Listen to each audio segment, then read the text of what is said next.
Coming up on today's episode of Airborne Unlimited, Kirby Chambliss wins Red Bull Air Race in Budapest, Sir Richard Branson back to being bullish on VSS Unity, and XCOR may be ready to throw in the towel.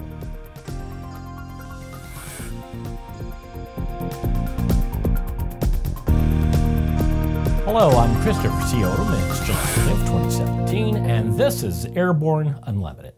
American Kirby Chambliss got his first win in a long time in the Red Bull Air Race series in the stop at Budapest, Hungary.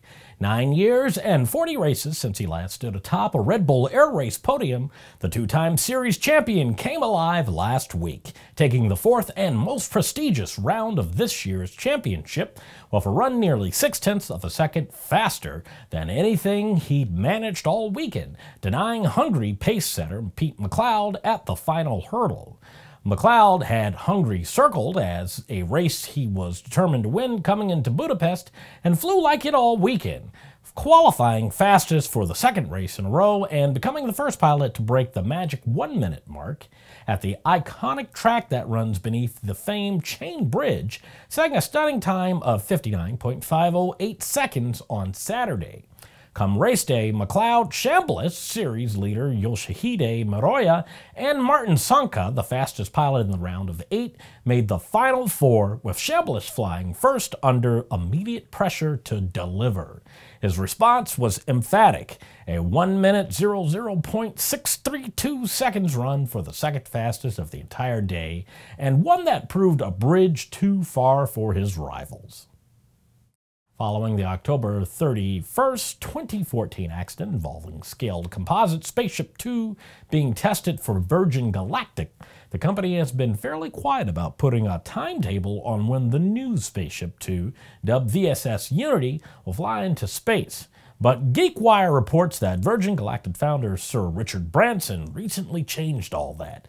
During a trip to Hong Kong to kick off Virgin Australia's new route from Melbourne, Branson stated that, "I plan to go to space next year. VSS Unity has conducted multiple unpowered flights over the past year and could be that Branson's boast may signal the start of powered flights in the not-too-distant future."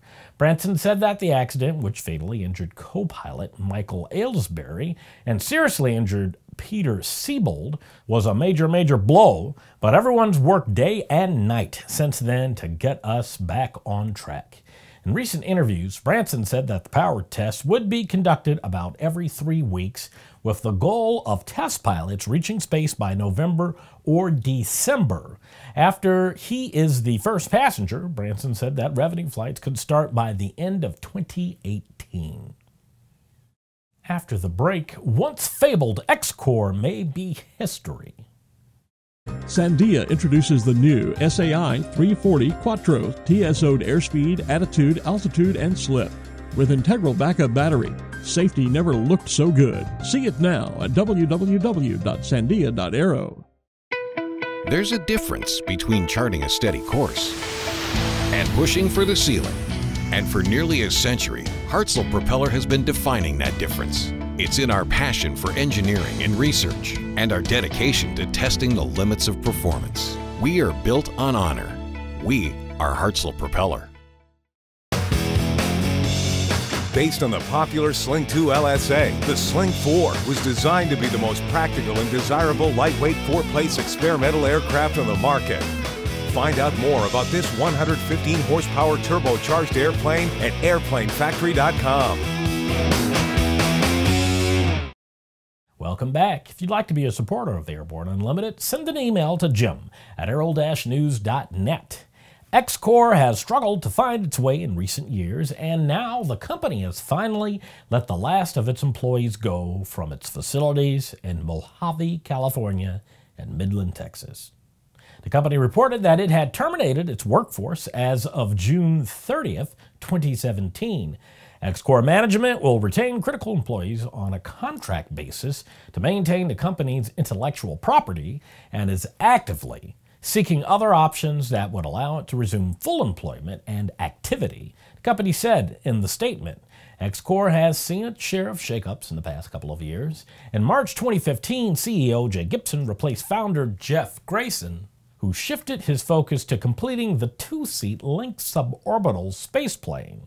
But that did not sit well with Grayson, who within 8 months had left the company entirely, along with the other founders, to found Agile Aerospace. More recently, Gibson was tapped by President Donald Trump for a top post in the Defense Department. He left the company last month. XCOR laid off half its workforce in May 2016, about 25 people, and suspended development of the Lynx. The company shifted its focus to rocket engines and was working on an upper stage for ULA's Vulcan launch system. Each week we share with you an online video that one of our viewers found especially entertaining. We call it our Aero Video of the Week. Final liftoff has planned.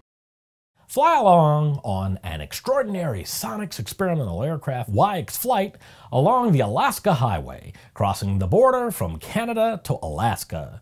Search Waiex flight to Alaska crossing from Canada on YouTube. After these messages, drone pilot gets arrested.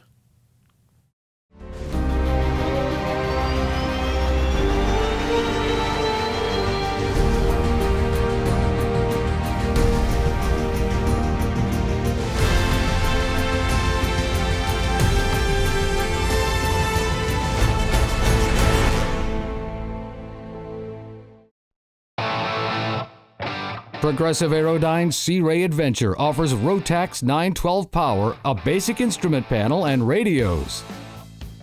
Fly it away for under $120,000. Visit searay.com for more details. With so much news coming out of the aviation industry, we're summarizing a few of those other great stories in a brief segment we call Around the Patch.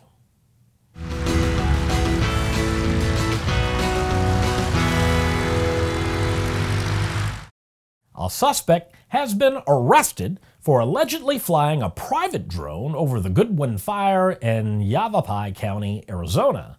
The suspect is 54-year-old Gene Allen Carpenter, who allegedly flew his drone into an area where 14 firefighting aircraft were operating, causing them to be grounded for about an hour.